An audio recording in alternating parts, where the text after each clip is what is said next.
After the end of World War II, American generals ordered engineers to construct a vehicle similar to that of the M24 Chaffee tank, but with a more powerful gun. The first result was the M41 Walker Bulldog in the early 1950s. Because of its heavy weight, which affected its ability to support a parachute, there was dissatisfaction in its design.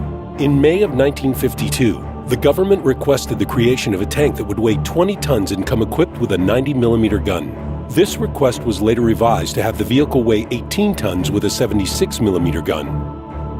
The following summer saw a large number of T71 projects. Only 3 of the best projects were chosen, one of which would later be designated T92. The other 2 designs were completely unique from one another.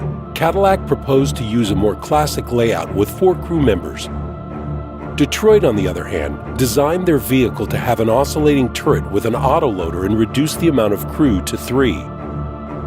Unfortunately, due to financial problems, these designs never became a reality, and the projects were closed in January of 1956.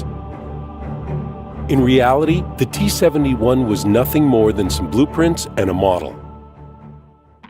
Technical characteristics. We'll judge the tactical and technical characteristics of the T71 and compare it with other Tier 7 light tanks. A score of 10 will be rated best, while a score of 1 will be considered low. Hull traverse speed is 54 degrees per second, while the turret speed is 40 degrees per second. The T71 speed limit is 64 kilometers per hour. Its view range is 400 meters, which is a great range for a light tank. Aiming time is 2.3 seconds. The dispersion is 0.38 meters when fired at a distance of 100 meters. Penetration by a standard shell is 175 millimeters. Alpha damage, 150. Its armor is 25 millimeter at its thickest point, making the T71 vulnerable to high explosive shells. In addition, this vehicle only has 850 hit points. One of the main features of the T71 is its autoloader, allowing it to deal up to 900 damage in just a few seconds. The reloading time takes roughly 2 seconds, but the loading time of the entire drum takes 20 seconds. Like many other light tanks, the pros of the T71 are its maneuverability, view range, and its accurate gun with an autoloader. Its cons are thin armor and a small amount of hit points. The T71 excels on open maps, yet can also be effective on city maps thanks to its maneuverability and great gun.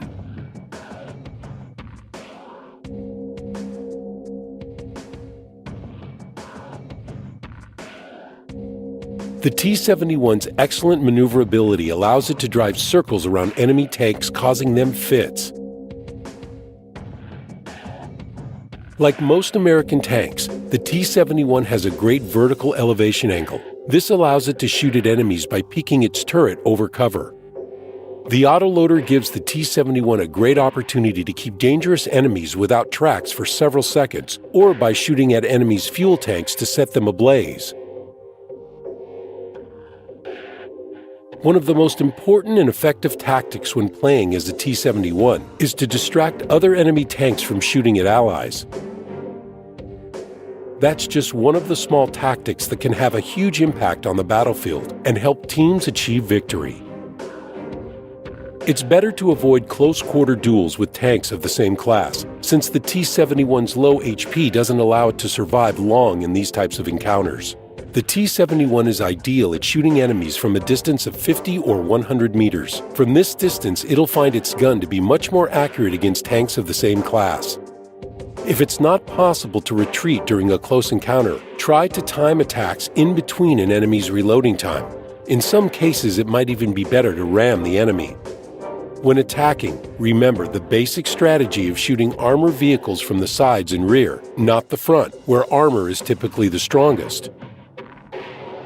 If the opportunity presents itself when fighting a higher-tier enemy, unload an entire drum of ammo into their sides or rear, and then run away into cover while reloading to get ready for another attack. Equipping a T71 with the following gear will allow it to have a very aggressive playstyle on the battlefield: coated optics, vertical stabilizer, and crew ventilation. Whereas if the T71 is equipped with a camouflage net, binocular telescope, and crew ventilation, that sets it up to be more of a passive participant on the field. As for crew skills, the following is the most effective. When listed as a top-tier tank when playing on a closed map like Himmelsdorf, it's important to take the central square. This allows the T71 to scout enemy vehicles in their base and then retreat to the railway. It's important to play aggressively and without mercy. If the enemy push past the 7th line, proceed to their base and capture it while destroying any artillery in the surrounding area. If the enemy capture the hill, determine if it's more effective to guard or attack the enemy base, taking into account the location and number of remaining allies.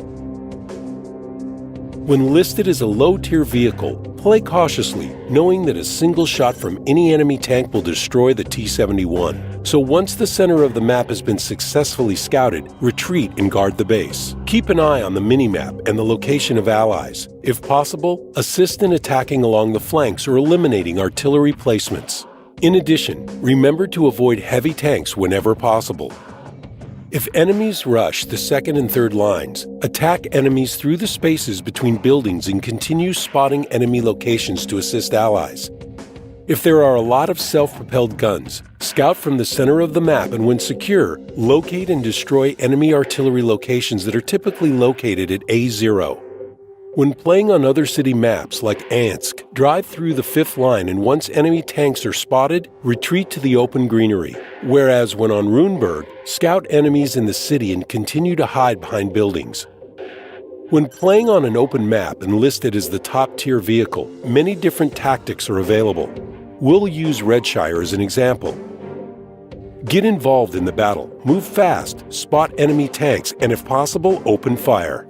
If one of the flanks begins to be pushed by enemy forces, don't attack them head-on. It's better to use the T71's accurate gun and work on attacking some of the most dangerous targets from a distance. Remember the weak armor of the T71, so be sure to keep moving to avoid being hit by enemy shells. If allies capture G5, scout for enemy tanks located on the 1 line by driving through K1 to K2. If the enemy manages to get past the flank, retreat to K6 from where they can be scouted. If there are a lot of light tanks on the enemy team, hide behind the bush at G5. From there, it's possible to see the enemy hill along with the 2nd and 3rd lines. It's also possible to spot the side of the hill at D6 and D7 from this location, where most enemy scouts would be hiding. Keeping these enemy locations spotted will allow them to be destroyed by attentive allies. Playing as a low-tier vehicle on Redshire, hide behind bushes and passively scout enemies or drive through the riverbed to keep enemies spotted. Keep in mind that Allied artillery is not able to instantly aim on enemy tanks, so it might be necessary to keep these vehicles spotted for at least 15 seconds. Don't take any unnecessary risks because it's better to continue spotting enemy locations than be a piece of scrap. If the main enemy forces are pushing through to the center of a map, proceed along their flank and take out the artillery. From there, attempt to capture the enemy base or assist allies on the attack. If enemies have broken through B9, attempt to engage in passive scouting to highlight enemy locations. This can be accomplished from the top of the hill or driving through the riverbed. There are some other techniques to take into account on the other open maps. On Malinovka, drive to bushes near the swamp or go to the hill in order to spot enemy locations. On Fjords, remain hidden in the bushes on the hill and spot enemy scouts for allies. On Highway, scout for enemy movement of enemy tanks along F4 to F5. Also, be sure to have a path of retreat and don't play recklessly. It's better to assist your allies than to venture off into enemy territory by yourself. We hope you found all this information helpful. Now it's time to apply these tips on the battlefield. Roll out!